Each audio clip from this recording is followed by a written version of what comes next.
Auzubillahiminash-shaytanir-rajim. Bismillahir-rahmanir-rahim. Assalamualaikum students. Hopefully you all will be fine and taking good care of yourselves and your families.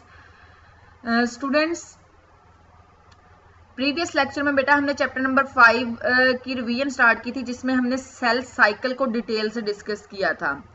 आज हम जो next topic discuss करने जा रहे हैं that is a mitosis. Students, in 1880s में एक German biologist Walther Fleming ने ऑब्जर्व किया कि सेल जो है वो डिवाइडिंग करते हैं, डिवाइडिंग होती है सेल्स की। तो न्यूक्लियस जो है वो एक पास करता है एक सीरीज ऑफ चेंजेस में से, जिसको हम लोग कहते हैं माइटोसिस। ठीक है, तो माइटोसिस भी जो है वो एक टाइप है सेल डिवीजन की, जिसमें सेल जो है वो डिवाइड करता है दो डॉटर सेल्स में, और हर डॉटर सेल्स में क्रोमोसोम्स का नंबर जो है वो सेम होता है एज वर इन पेरेंट सेल के। जितने नंबर ऑफ क्रोमोसोम्स जो हैं वो पेरेंट सेल में होते हैं, उतने ही नंबर ऑफ क्रोमोसोम जो है वो दो नए न्यू जो डॉटर सेल्स प्रोड्यूस होते हैं उनमें होते हैं, और एक पेरेंट सेल से दो डॉटर सेल जो है बनते हैं इन माइटोसिस। तो माइटोसिस जो है वो होती है सिर्फ इन यूकैरियोटिक सेल्स में, जबकि मल्टी सेलुलर ऑर्गेनिज्म जो सोमैटिक सेल्स होते हैं वो अंडरगो माइटोसिस, और प्रोकैरियोटिक सेल जो है वो undergo a process similar to mitosis called binary fission, जैसे ये बैक्टीरिया पैरामीशियम वगैरह जो होते हैं। ठीक है, they do not undergo proper mitosis, वो प्रॉपर माइटोसिस के प्रोसेस में से जो है वो नहीं करते। माइटोसिस जैसा एक प्रोसेस होता है जिसको कहते हैं बाइनरी फिशन। ठीक है, नेक्स्ट स्टूडेंट्स डिस्कस करते हैं फेजेस ऑफ माइटोसिस। माइटोसिस जो है वो कौन कौन सी जो है वो फेजेस से गुजरते हुए कंप्लीट माइटोसिस का प्रोसेस होता है। तो process of mitosis is a complex and highly regulated. दो मेजर जो है वो फेजेस होती हैं, एक होती है डिवीजन ऑफ न्यूक्लियस, उसको कहते हैं कैरियोकाइनेसिस, और दूसरी होती है division of cytoplasm, cytokinesis. Cyto mean cell, plasm mean fluid, cell का फ्लूइड की जो डिवीजन, और कैरियोकाइनेसिस न्यूक्लियस की डिवीजन। तो कैरियोकाइनेसिस जो में है वो फर्दर डिवाइड की गई है प्रोफेज, मेटाफेज, एनाफेज और टीलोफेज में। ठीक है, ये चार फेजेस जब कंप्लीट होती हैं तो कैरियोकाइनेसिस न्यूक्लियस की डिवीजन कंप्लीट होती है। इसको हम लोग जो है वो डिस्कस करते हैं। सबसे पहले डिस्कस करते हैं प्रोफेज।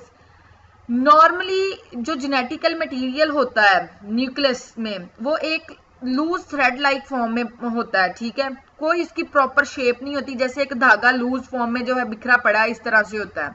ठीक है, जब क्रोमाटिन प्रोफेज जो है वो स्टार्ट होती है तो क्रोमाटिन जो होते हैं वो हाईली जो है वो कंडेंस्ड हो जाते हैं एक हाईली ऑर्डर्ड स्ट्रक्चर में, जिसको कहते हैं क्रोमोसोम्स। ठीक है, तो जेनेटिक मटेरियल ऑलरेडी डुप्लीकेट हो चुका है इस फेज में, जो कि हम लोगों ने सेल साइकिल में पढ़ा था सिंथेसिस एस फेज में, तो उसमें क्रोमोसोम्स की डुप्लीकेशन हो जाती है। तो हर क्रोमोसोम्स जो है वो दो सिस्टर क्रोमाटिड्स बना देता है और बाउंड होती हैं एक सेम पॉइंट से, सेंटर से, जिसको कहते हैं सेंट्रोमेयर। हर क्रोमोसोम्स में एक काइनेटोकोर होती है at a centromere. Kinetochore is a complex protein structure that is a point where spindle fiber attach. ठीक है, ये मैं आपको डायग्राम में दिखाती हूँ, वहां से आपका कॉन्सेप्ट क्लियर होगा। स्टूडेंट्स देखें आप, ये है डायग्राम, इसमें प्रोफेज देखें, यहाँ पर देखें कि ये जो जेनेटिक मटेरियल है ये एक लूज थ्रेड लाइक स्ट्रक्चर में मौजूद है, और ये यहाँ पर है सेंट्रोमियर्स। यहाँ पर अभी इनके स्पिंडल फाइबर जो है वो इनकी सफिशिएंट लेंथ जो है वो नहीं बनी। ठीक है, ये न्यूक्लियोलस जो कि हम लोगों ने न्यूक्लियस के स्ट्रक्चर में भी डिस्कस किया था कि न्यूक्लियस में एक डार्क स्पॉट लाइक स्ट्रक्चर होता है जिसको कहते हैं न्यूक्लियोलस, और ये जो है ये थ्रेड लाइक स्ट्रक्चर लूज जो है वो क्रोमाटिन पड़ा हुआ है। जब ये कंडेंस होते हैं रेप्लिकेशन जो है वो स्टार्ट हो जाती है सेंट्रोमियर।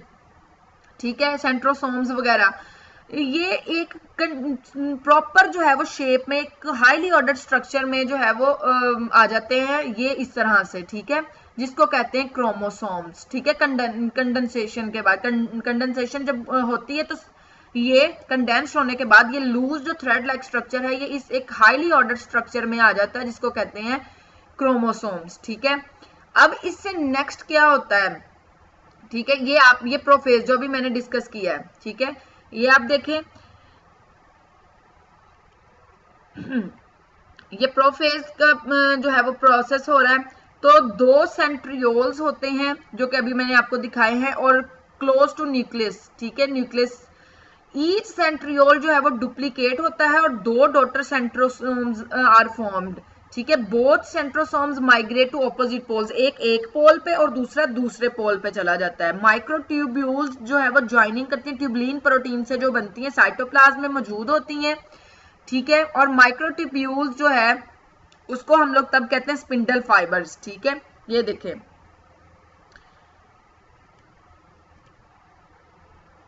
ये जी, ठीक है, ये स्पिंडल फाइबर्स माइक्रोट्यूब्यूल्स है वो बनी है। ये एक पोल पे चला गया है और दूसरा दूसरे पोल पर, समझ आ गई, ये है, ठीक है, सेंट्रोसोम्स। नेक्स्ट स्टूडेंट्स, जो complete set of spindle fibres का उसको कहते हैं माइटोटिक स्पिंडल। और इसके अलावा न्यूक्लियोलस जो है और न्यूक्लियर जो इन्वेलप है, न्यूक्लियस के हमें न्यूक्लियस के स्ट्रक्चर में पढ़ा था कि न्यूक्लियस के गिर्द जो एक बाउंड्री होती है, एक लेयर होती है, एक मेम्ब्रेन होती है, उसको कहते हैं nuclear envelope. Have degraded and spindle fibres have inverted the central space, के वो फिर सेंट्रल स्पेस में आ जाते हैं, सेंटर में आ जाते हैं, ठीक हो गया। नेक्स्ट फेज है स्टूडेंट्स हमारे पास मेटाफेज। मेटाफेज में क्या होता है, जो स्पिंडल फाइबर्स जो ग्रो कर देते हैं इनसफिशिएंट लेंथ में, कि इतनी उनकी लेंथ हो जाती है कि वो सम स्पिंडल फाइबर्स जो है उनको काइनेटोकोर कहते हैं, क्योंकि वो क्रोमोसोम्स की काइनेटोकोर साइड पे साथ अटैच होते हैं। तो 2 काइनेटोकोर फाइबर्स, एक साइड से और दूसरा दूसरी साइड से, आप इस डायग्राम में देख सकते हैं। ये देखें, ये देखें, ये काइनेटोकोर साइड है, ठीक है। ये जो है ये नॉन काइनेटोकोर साइट है, ये जो है ये काइनेटोकोर साइट है। ये देखें, एक स्पिंडल फाइबर एक इस पोल से इसके साथ अटैच हुआ है और दूसरे पोल से ये देखें इसके साथ अटैच हुआ है और ये सफिशिएंट लेंथ में है। जबकि ये जो है जो कि अटैच नहीं हुए हुए इनको कहते हैं नॉन काइनेटोकोर स्पिंडल्स, ठीक है। तो ये होता है, तो इसके साथ साथ क्रोमोसोम्स अपने आप को इस तरह से अरेंज कर लेते हैं एट द इक्वेटर सेंटर के ऊपर। मेटाफेज में मेटाफेज प्लेट बनाते हैं, ठीक है, जिसकी वजह से इस फेज को मेटाफेज कहा जाता है, ठीक है, हो गया। किस तरह से वो आप देख सकते हैं कि ये देखें, ये मेटाफेज है, ठीक है। क्रोमोसोम्स ने खुद सेंटर में एट द इक्वेटर ऑफ पे क्या किया, खुद को इस तरह से अरेंज कर लिया कि एक जो है वो एक सीक्वेंस में जो है वो एडजेसेंट क्रोमोसोम्स की सूरत में ये देखे खुद को अरेंज कर लिया है, ठीक हो गया।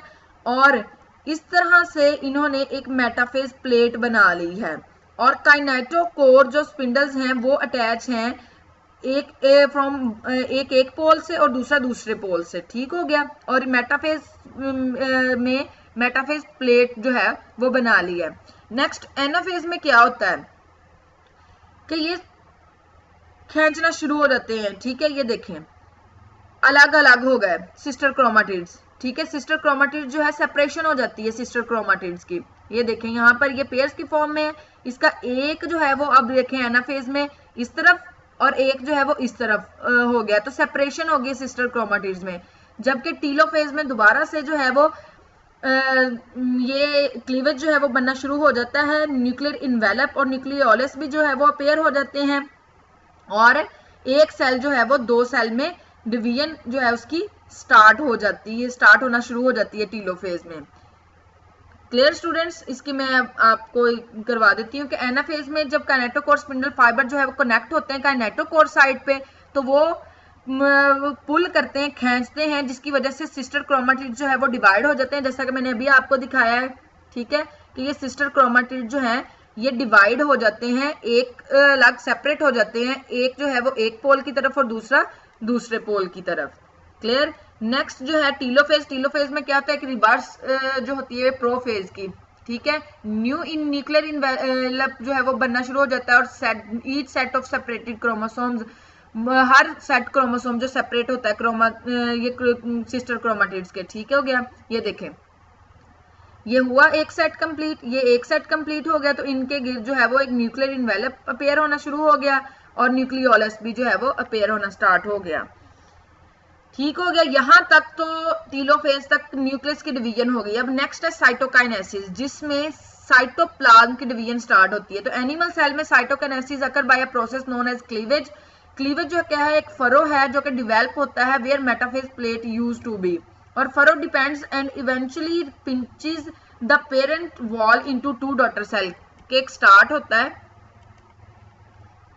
आप एनिमल सेल को देखें तो ये देखें एनिमल सेल में, ठीक है, ये है एक फरो, एक क्लीवेज बनना स्टार्ट हो जाता है। ये देखें जब ये टीलोफेज में अलग अलग हो जाते हैं, ठीक हो गया, ये सेट बनना शुरू हो जाते हैं, तो इस तरह से अल्टीमेटली ये जो है वो डिवेल्प होते होते पिंचिंग एक पूरी वॉल बन जाती है और एक सेल जो है वो दो सेल में डिवाइड हो जाता है। इसी तरह से हम प्लांट सेल की बात करें तो प्लांट सेल में क्या होता है कि वो थोड़ी सी अगर डिफरेंटली, कैसे वेसिकल्स जो होते हैं वो derive from Golgi apparatus move to the middle of the cells, cells के मिडल के सेल के मिडल के ऊपर, और fuse to form a membrane bound disc called a plate और अ फ्रेगमोप्लास्ट। तो इसी तरह से ये देखें आप प्लांट सेल में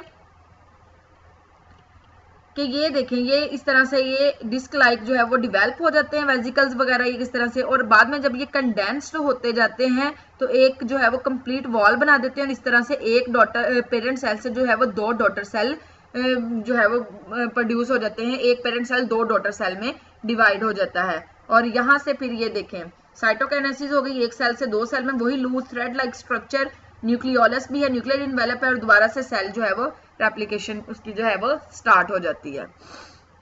होपफुली स्टूडेंट्स आपको माइटोसिस का कॉन्सेप्ट क्लियर हो गया होगा कि किन किन ऑर्गेनिज्म में पाई जाती है, किन किन प्रोसेस से होती है। दो मेन फेजेस हैं, सेल न्यूक्लियस की डिवीजन और साइटोप्लाज्म की डिवीजन। न्यूक्लियस की डिवीजन प्रोफेज, मेटाफेज, एनाफेज और टीलोफेज में, जबकि साइटोप्लाज्म साइटोकाइनेसिस में। और इस तरह से एक पेरेंट सेल से दो डॉटर सेल बनते हैं, और नंबर ऑफ क्रोमोसोम जो है वो पेरेंट सेल और डॉटर सेल्स में सेम होते हैं। और ये बहुत इंपॉर्टेंट टॉपिक है बेटा, आपने इसकी डायग्राम की बहुत अच्छे तरीके से प्रैक्टिस करनी है, लेबलिंग करनी है अच्छे तरीके से, ठीक है।